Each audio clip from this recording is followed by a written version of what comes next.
Iyang kasalelia ko. Muna ipan pacuan pakita sa palmar live broadcast na suksej. Mga echingal sakaran kay pani. Wow kan. And pacuan pacuan sa sakaratan kay pani kan. Wow kan. May pacuan na pwewata. Deben sang mga wanranwach. O pacuan ulianti. Management, Medical Commissioner and Physics Age Radio. Echingal chon na tong kan koros. Pohon pa yun sak. O pacuan sakar kita nilang. O lukayang chon way pakunan pohon pa yun sak. Ong nan live broadcast and liki. Magchayad paan katsiyang lole. Tapacuan yung lole. Ranwach. Tamat paan san sa long chon way. Meron way nefasem. Melak chay men pohon pay. Yachay paan katsiyang pacuan yang nasa ni pacuan. Sakarata ni President and Nefasem pan katsiyang pacuan nan sabulme achungol sakara way pakunan pohon pa yung sak meron nan way Nefasem melak chay way pohon pay. O niyang sa watch imen pacuan wulianti ay mata kitcho na dogan Physics Age Radio. O pacuan lukayang ir kalabarak sokon pohon payo. Sabulma aramaskan koros nilimar pohon pay sarawawach. Ong nan kapese the Sakarata Wech Mepansang Somachayag President and FSM, His Excellency David W. Panuelo. Kalanganan ko por korusyan. Rakach o kacharyang pacheng nan tato kasamwalan ranwach. You were a former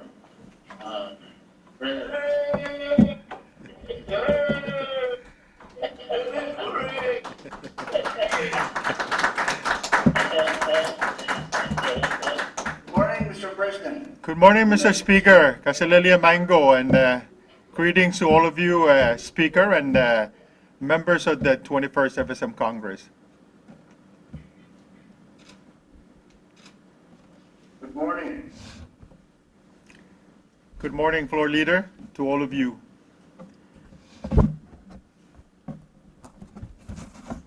Mr. Speaker, and honorable members of the 21st FSM Congress, may you kindly allow me to pay my respects in my native Tonbayan to our traditional leaders. Iyang Ton Molenwao and Tonbayu o Ketstian Ranwat Unsak. Monaiban Batoyang Nane Chungol Sakarada. Chungol sagaran kay pani pan kuburan sa matayal court mewiya court and kan o nan margi kan. Chungol sakaratan wow o kay pani kapatapat po na raksoko an pon beyu wow naki isonan gan ko likant ko nanalang ko o nan kaniyay ko. O ketsti keiti kasampalakan karos nan talian tiyak momodiso o government o wauniki John Waypakon and FSM the kan daga kapatapat and FSM.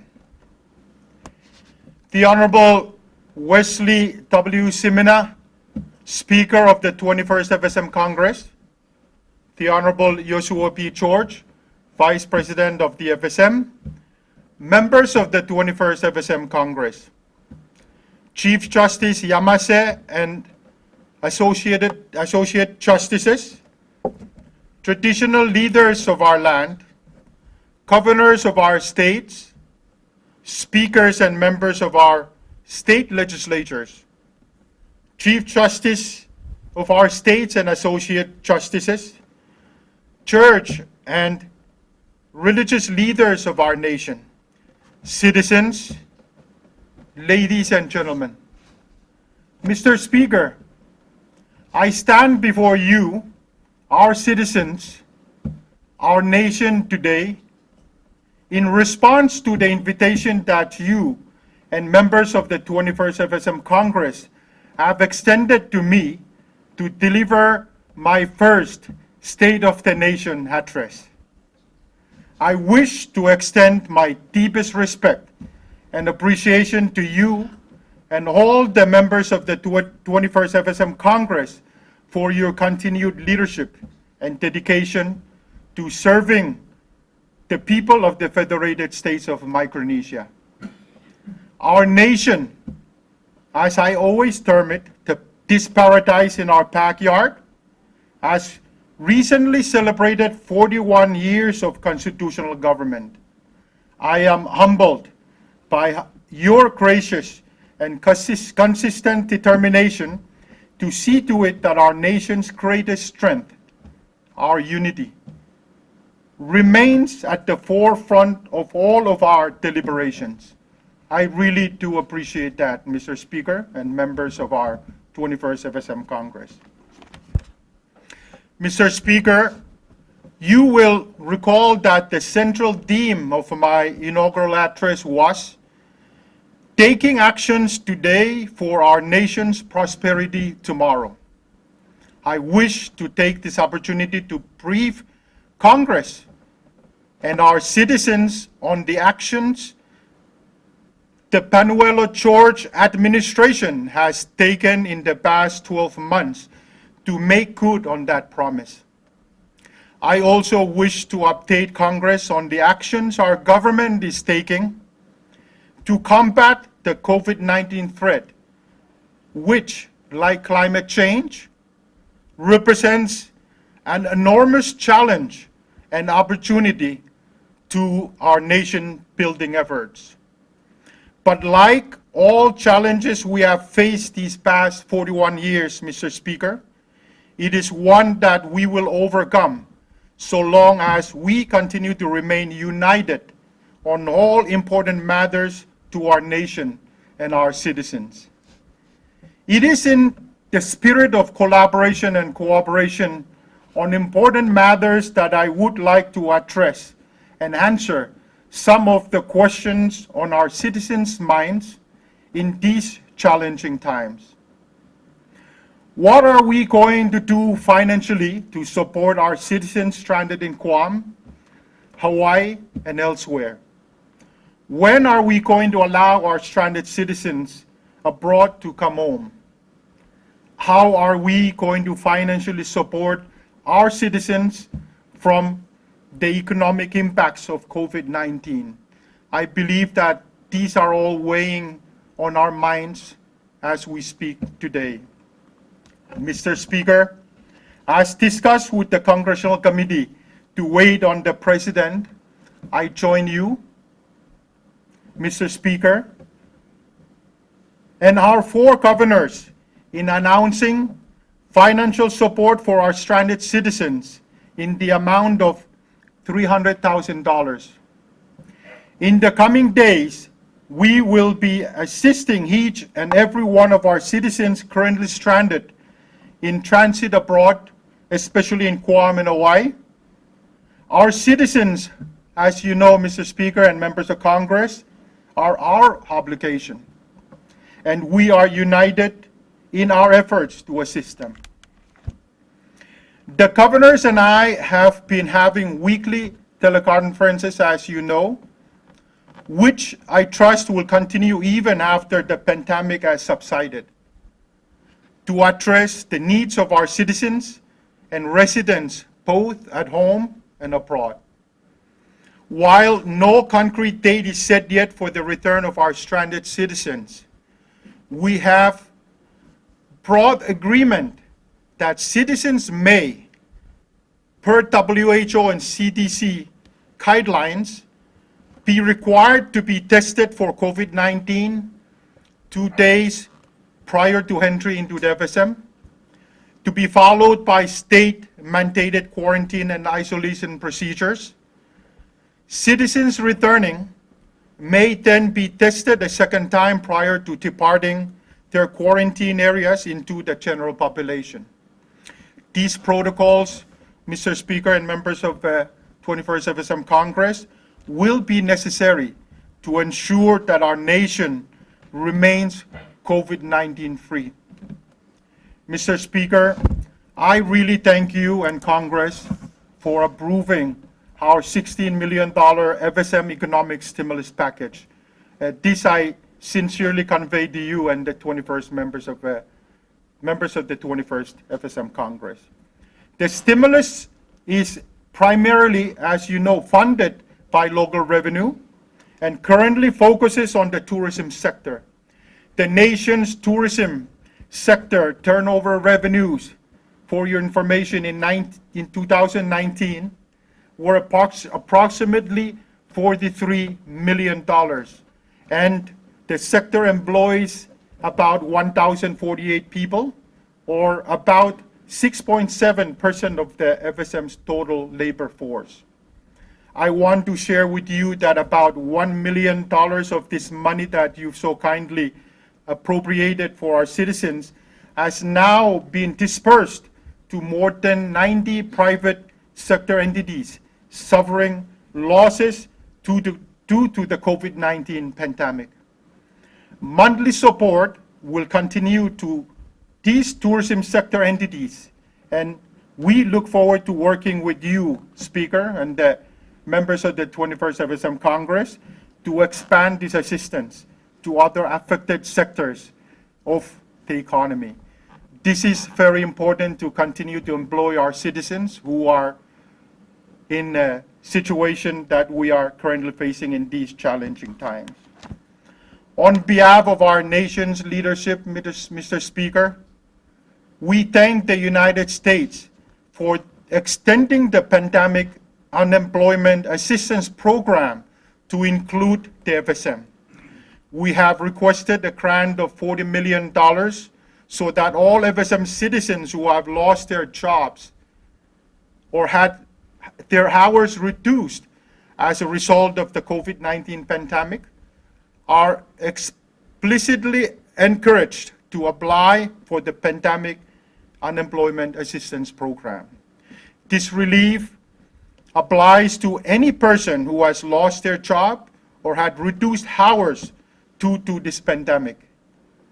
If you have reduced hours because of coronavirus, or you are unemployed because of the coronavirus, you may seek this assistance. The program will pay a minimum of $166 per week to affected individuals from February this year until December 31st. I want the whole of the nation to benefit from this program and encourage our affected citizens to apply for it. Before I continue further on how our nation and its states continue to collaborate, it is worth highlighting that our friends, allies, and development partners have also stepped forward during these exceptional times to provide needed and deeply appreciated assistance. On behalf of the FSM, I thank the United States of America, Japan, the People's Republic of China, Australia, the United Nations, the Asian Development Bank, the World Bank, and all of the rest of our partners for their assistance. Whether it's through direct assistance, such as with the donations of medical supplies, or through support to multilateral channels, we thank you so much for your generosity and kindness as we strive to keep our citizens and residents safe from COVID-19. Mr. Speaker, after taking office, you will recall that the very first letter I signed as the 9th President of the FSM was to invite you and members of our Congress to join in a trip to Washington, D.C. The purpose of that trip was to enhance our enduring partnership with the United States of America. Today, 1 year since that historic visit with U.S. President Trump and the subsequent visit by Secretary Pompeo, we can declare that negotiations on our Compact of Free Association are underway. We are proceeding on a mutually agreed upon rapid pace for the negotiations of our Compact of Free Association. Our nation has chosen its chief negotiator, Leo A. Jr. Fulgham, and the U.S. has chosen their negotiators.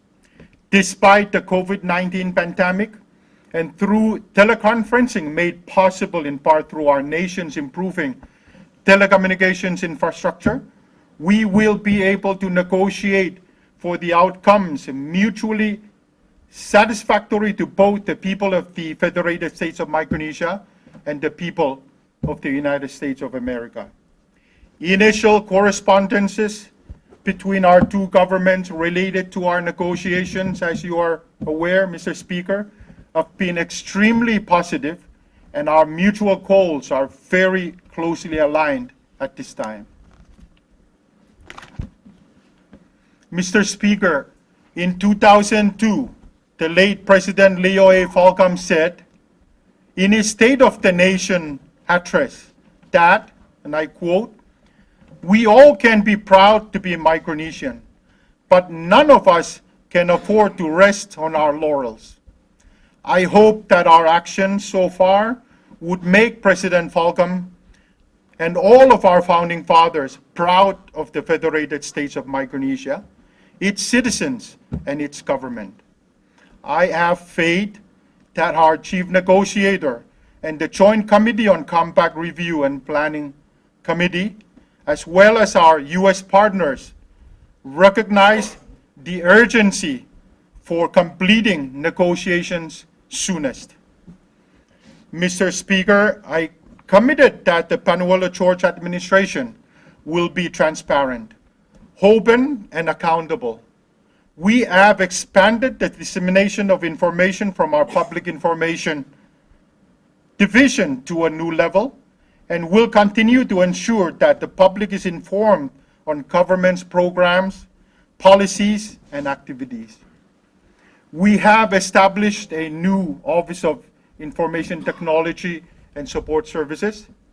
The office will support the delivery of e-government and e-commerce activities as a means of empowering businesses, citizens, and improving services. An example of what it will look like is an online application for renewing passports. We have restructured our Department of Justice to include a new division of anti-human trafficking. We have submitted the necessary documents for our nation's entry into the International Police Organization, or Interpol, and are awaiting the approval of our application. We are dedicated to the task of protecting our national maritime boundaries, which includes the work being pursued to ensure the FSM's continental shelf claim north of Yap of more than 100,000 square kilometers of seabed is rightfully under our jurisdiction under the Law of the Sea Convention. Mr. Speaker, over the past year, the FSM has taken many steps in order to combat the existential threat of climate change. These steps include a Memorandum of Understanding with the Wade Foundation, or Wade Institute, and the Blue Prosperity Coalition to protect 30% of our marine resources by 2030, and heightened collaboration with like-minded organizations. Through the Pacific Islands Development Program, or PIDP, the only crop agency headquartered in the North Pacific, and the East-West Center, we held a Micronesian Conference of Leaders with a focus on climate change and how the topic feeds into our nation's climate security lens.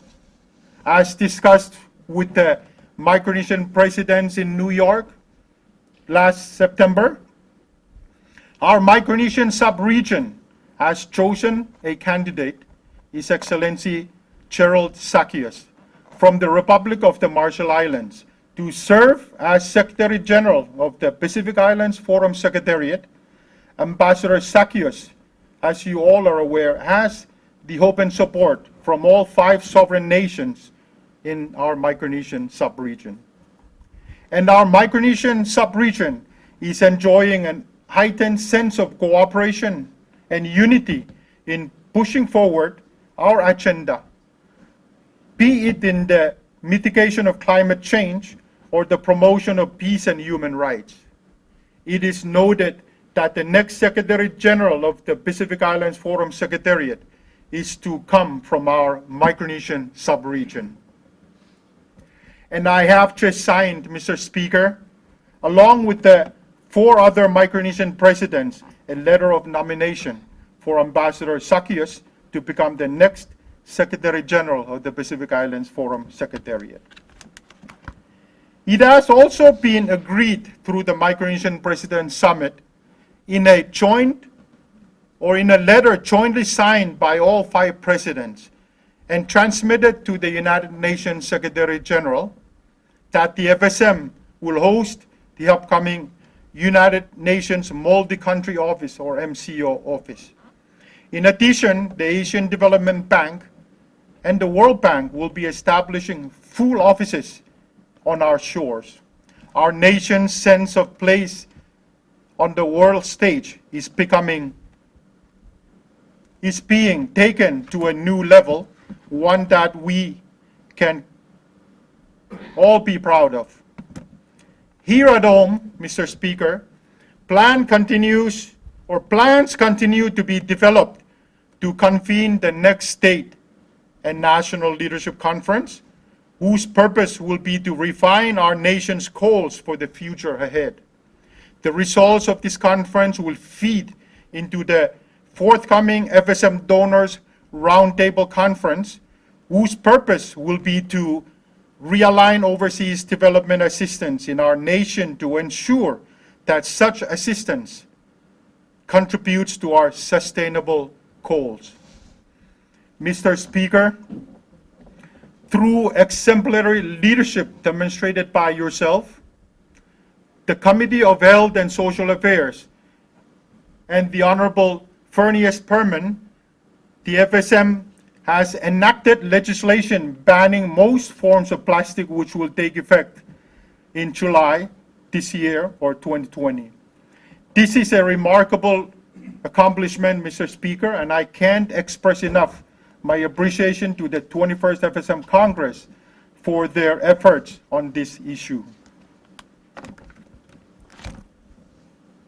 Mr. Speaker, though COVID-19 has temporarily impacted some of our nation's efforts to develop our economy, crucial initiatives such as the Integrated Coconut Processing Facility on Tanawas in Chuuk, or the Pave the Nation project of climate resilient roads, in association with the World Bank and the People's Republic of China, it remains ongoing, and our commitments enduring. The FSM Digital Connectivity Project has been launched, and the work of connecting residences and public infrastructure to high-speed internet is underway.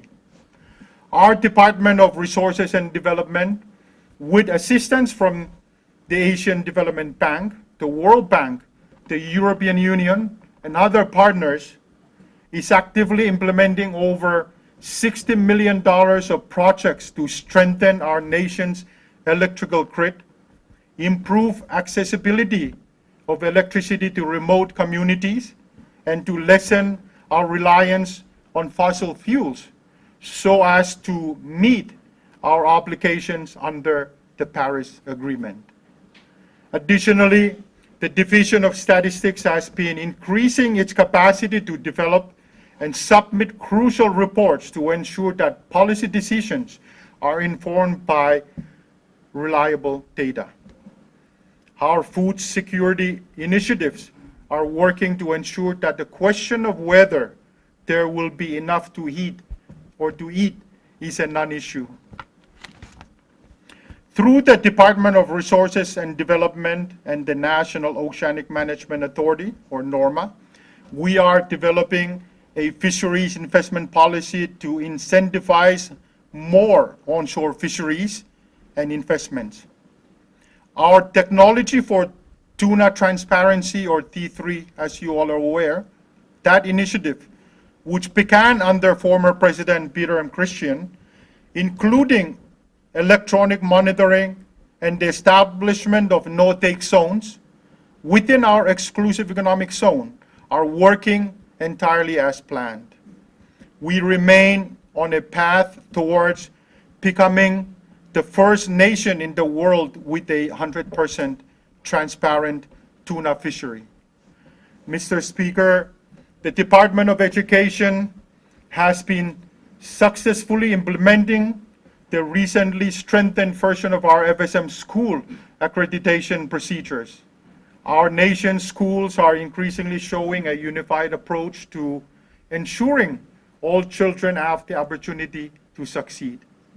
The Department of Education is currently working with the United Nations Children's Fund, or UNICEF, and our 4 states to ensure that children affected by the COVID-19 pandemic are still learning how to read, how to write, how to think, and how to grow as responsible citizens of our nation. While we understand that school has been interrupted due to the pandemic, Speaker, I join you and the leadership of our nation to congratulate all of our students for their commitments to their education. To all of our students who have graduated this year, we congratulate you on your successes and wish you the best in your future endeavors.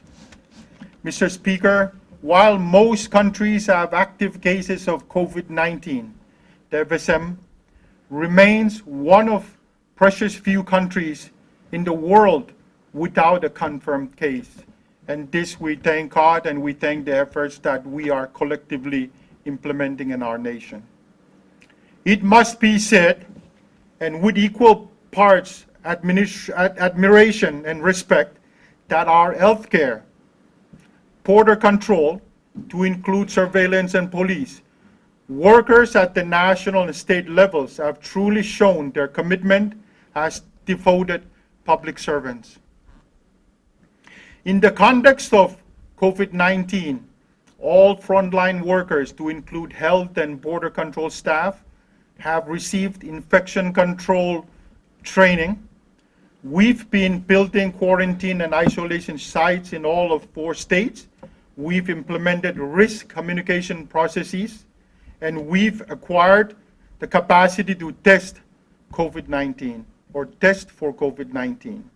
I could not be prouder of our national and state frontline personnel workers. And I am sure you feel the same way, Mr. Speaker and members of our 21st FSM Congress.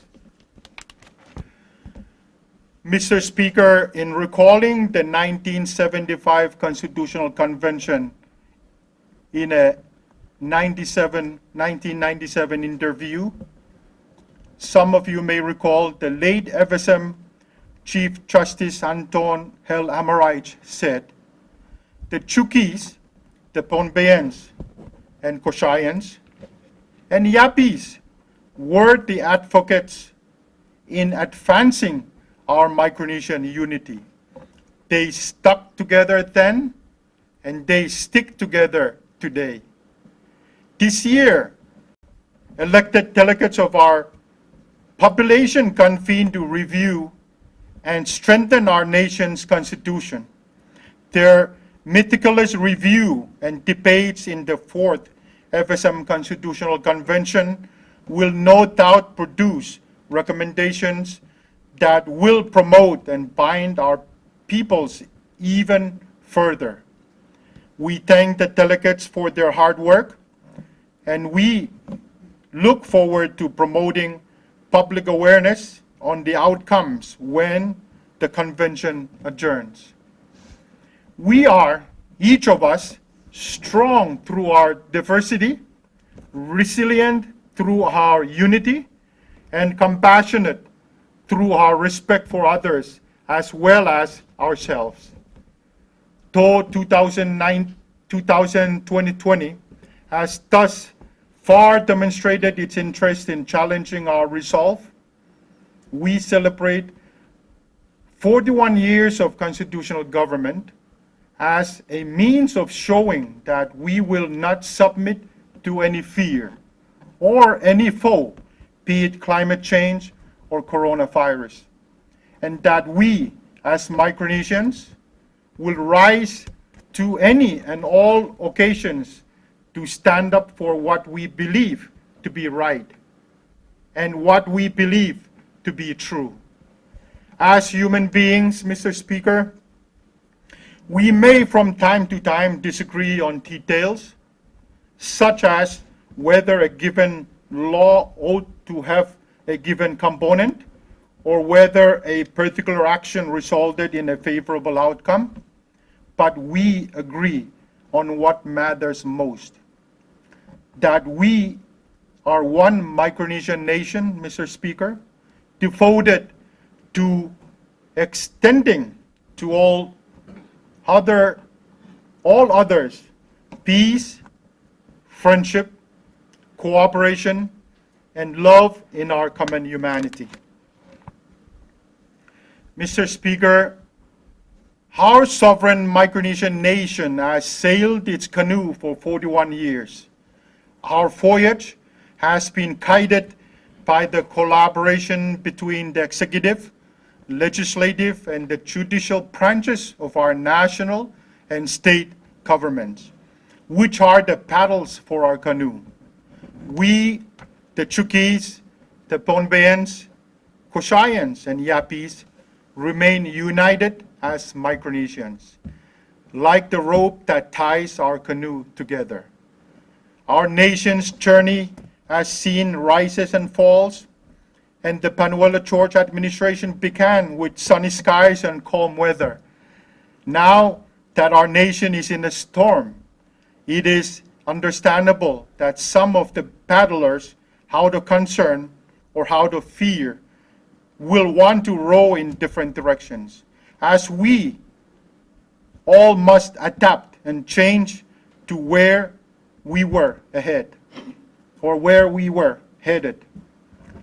Our nation's greatest strength, Mr. Speaker, is its unity. By paddling together in one direction, we will keep ourselves afloat in this storm. In time, we will see that these unprecedented challenges will reward us, and through sustainable policy making, we'll endure the hardship of COVID-19 pandemic by emerging as a more resilient and capable nation. Thank you, Mr. Speaker, and citizens of our nation, for the opportunity to speak before you today in my first State of the Nation address.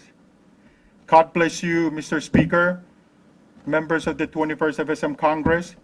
God bless the people and the government of the Federated States of Micronesia. Thank you all for giving me the opportunity to say these few words to you and our citizens of the nation. Kailangan.